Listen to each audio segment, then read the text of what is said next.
32-1. Fine.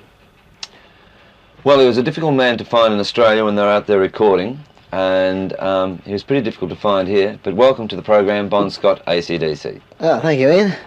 Now, in fact, the last time I saw you was when we did the 100th show over here, when you went out to Halliford Studio. That was a good day, wasn't it? Well, it took so long to get the show together. It was a really good day because the bar was open the whole time. Yes, that's right. Yeah. Yes, well, we won't mention about the bar. But listen, seriously, what are you doing at the moment? What is the group doing? You've just come back from America. Well, we're doing an English tour at the moment. Yeah. The last gig is about 3 days at Great Yarmouth. I suppose you've all heard of Great Yarmouth. And we just finished... No, I haven't. Oh, you haven't? No? Good place? Oh, let me tell you about Great Yarmouth. Oh, no, let's not. Carry on. Right, keep going. Okay. Just finished the European tour and spent 7 weeks in America. So we really are, getting around. Right, well, let's go back about a year ago when I was over here doing interviews and that. And at that stage, in the music papers especially, like Sounds, NME, Melody Maker, you were never out of the papers, right? There was always a story about you. Yeah. You were filling out the marquee every night, and you were sort of what most people termed as the first of the punk bands to emerge. Now, since then, the Sex Pistols and so on, and now you've got, Every Man and His Dog, with similar names, that turn themselves as punk rock bands or a new wave band. You've been away, you've been to America, you've broken into the American charts, and I've got my hand over the mic again. You've been away, you've been on... Shouldn't have the mic down there, Ian. I know. You've been away, you've been you've made the American charts, you're very big in Europe. What does it feel like now to come back with all of this new wave sort of going crazy in England? And are you pulling crowds still? We're pulling bigger crowds than they are, Yeah? I mean, we've got our following here. It's not new wave and it's not punk. It's just people that like our band, our rock band, And we honestly thought that the punk and the new wave thing might sort of spoil a bit for us, but it hasn't at all. Yeah. It was a big fad. It's just like anything else, a big fad for a while, and there's those that are still hanging on to it. But the main thing about it is that it gives rock music a real kick in the guts, Yeah. And we sort of, even though we started the whole thing over here, like we played here before the Sex Pistols were even sort of, thought of. Yeah. And now we've always been there, and people are beginning to realise that now they want more than just someone up there screaming, anarchy and rape and this sort of crap, and we're it. Yeah, we're doing it right. Now the thing is that you've always been a very tight rock and roll band, but for some reason you've concentrated a lot on the live performances, especially in England. That's all there is. But there's never been a really definite single released on the English market, or there's been some confusion about the single. Why is this? Well, singles for a start. And I might add, just before you answer that, because I want you to answer another one, there's a little bit of confusion of what's happening in Australia with your singles too. So could you clear it all up, Bob? Okay, now we'll start with England, Right. Now, singles bands over here, or bands that release singles that take off, without already having established a road following, are going to suffer the same effects as has Sherbet, Yeah, they had a big record over here, and their English tour consisted of one gig, because no slant on them, but they're a record band, and they had no road following, so no one comes to see their shows, So we have the following. If we release a single here now, it would do really well. Excuse me, and we'd also have our following, Well, why isn't there a single release now, or Well, we don't write the singles, We don't write. What? We don't write singles. Of course you do. We have done in the past, but we don't write something specifically for a single. No way. But it's common for any group to bring out a single. We're an album band. We're a road album band. Singles don't mean a pinch to anybody. In our band, there's no sense in them. Like if some station picks it up, like the BBC, which they probably never would, Yeah. Then it might get played and it might make the charts, but there's no way we do it intentionally to make a single. Well, does the same go for Australia? No, Australia's a different market altogether. And if there's a a likely single on an album, it'll be released as a single. But over here, the album's the main thing, you know. Mm. And if a station picks a track that they sort of like to play a lot, well, it'll sell the album, not the single. Yeah. Now, with Mark leaving the group, how's the new member fitted in? Oh, fits quite nicely, yeah. It's Yeah. really good, yeah. Did he alter the band in any way, the sound or anything like that? Well, he's a guy who's been playing for a lot longer than Mark ever played. Like, you know, Mark played with us for 2 years, probably been playing bass for about 3, whereas Cliff has been playing for about 12 years. You know? Yeah. And so his technique is sort of far, I'd say, advanced, you know, to what Mark's was, although Mark's for the rock stuff was cool, you know. Cliff's just given us more scope. Like, there's more you can do with the music. It's in between the guitars, like more Malcolm and Cliff than could be done before.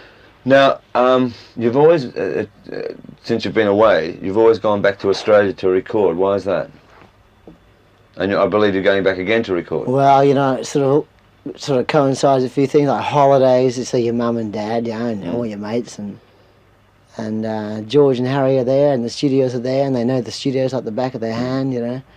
And it's just been a perfect setup, and we can spend unlimited time in the studio.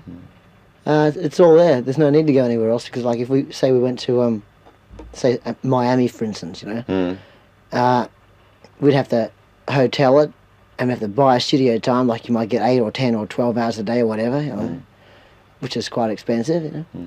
There's just no point in it as yet, you know. Right, now you're really big on the European side, especially on the live touring side. Can you tell us a bit about the European market as far as AC/DC are concerned? The European market, they're really quite strange over there. There are a lot of freaks over there. You know, they're sort of not punk, and they're not terribly young. I was about to say, you might feel at home if there are a lot of freaks going on. I'm sorry. Oh, you find a few, you know, on the street after the show in the gutter. You know. Right. But they're sort of, it's really hard to say, but they're more... Are they an emotional audience freak, or what? Yeah, emotional. Ready to rock, you know? Probably more so than the rest of the world. You know? They're crazy, because, like, European bands don't play rock music. And if they do play it, they don't play it well, you know? So the only rock they get is from England, America, and now Australia. Right, now let's look at 4 countries, right? You've got the USA, which you're about to leave for and do an extensive touring side.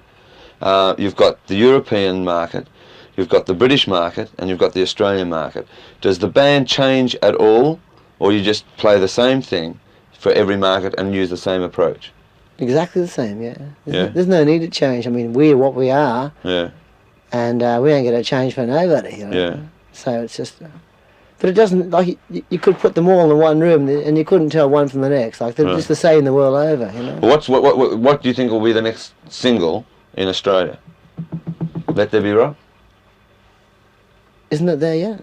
Isn't that the single? I don't know, is it? No. Well, it's certainly not out. Hang on, a voice from heaven says yes. A voice from heaven? Let There Be Rock. Right, now what about an album? We recorded an album last time we were back there.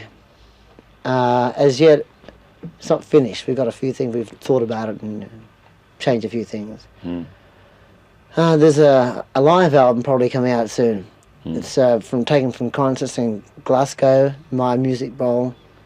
There was one recorded in Fort Lauderdale in Florida. But there's about 4 in all, you know. And that might be sort of put into a live album, the best of the 4 concerts. Right, now tell us about your American plans. Yeah, we're going back there in a couple of weeks to tour with Kiss, supporting Kiss, and a band called Rush. You mightn't have heard of out there, you know. And we're doing about 12 dates with those bands, and a few of our own, and some co-headlining with a band called UFO. Right, we've heard of them. You know UFO? Yeah, right. Yeah. Now, just on the Kiss tour, right? Have you seen Kiss perform yet, live? Yeah, I saw them in London last year. Yeah? Yeah. Well, quite spectacular. Yeah, well, I mean, there's going to be an amazing contrast between yourselves and obviously Kiss. Both very visual. Well, yeah. See, the guy that what's his name? Tell me the bass player's name from Kiss. I don't know. No? Coral, tell me the bass player's name from Kiss. He's a popular guy, isn't he? Coral? He'd come along to our show or one of our shows in the Whiskey in Hollywood to see us play, and he come up to us and said, "Look, I dig your band, and we're touring in December, and we'd like you to tour with us." And they played to 80,000 people. Yeah, right. I mean, they're huge. So the show should be quite amazing. Now, on the songwriting side, have you written many songs of late? I mean, the band and yourself, or? Well, we haven't written. Like, while we're touring, you're sort of compiling all your ideas and things you rip off from here and there around the countryside, And I've got pages of stuff. Actually, I wrote the words to 2 songs about on the last tour, on the road, and got back home and found out there was the same titles and almost the same lyrics as somebody else's. Did you? And I was really pleased with them too. I thought, oh, this is great. Yeah. And how's Angus going? How did Angus go over this time last year? The papers were going crazy and, talking about this great little guitarist that's so full of energy. How did he go in America? Oh, they couldn't believe him in America. Yeah. No. I like the Americans are mad. Anything new, they really go crazy for it, And although only the rich people over there can afford to send their kids to schools where they have uniforms, this the novelty of it was just overwhelmed them, and the energy the band puts out, they couldn't believe it, Why was the approach last time you were back, for that time that you were recording, to sort of almost stay low profile as far as television and all of that was concerned, and the press? Yeah, we dig this. We've been working non-stop since the band started. 8 months before I joined the band. Yeah. And you just got to have a break. And so the main thing about being back there last time was to actually write the songs, record them, break in the new bass player to the way of the band. That's why we only played 1 or 2 gigs back there, both at the Bondi Lifesaver. Just got to have a break occasionally. Well, listen, thanks for coming on Countdown again. It's all right. And no worries, Ian. They still call you Ian, do they? Yeah, well, Molly. And we wish you the best of luck in America. Thank you. And it's good to see that the album is really starting to break in, really starting to break into the top 200. What is it? It's around about the 150 mark. 150 with an arrow. Yeah, no, that's good. Not quite as fast. Not quite as fast as the bullet. As the bullet. All right. Well, best of luck, and we'll look forward to seeing you come home and doing some tour dates. Looking forward to getting back there. Take care, Bob. See ya. Thanks, mate.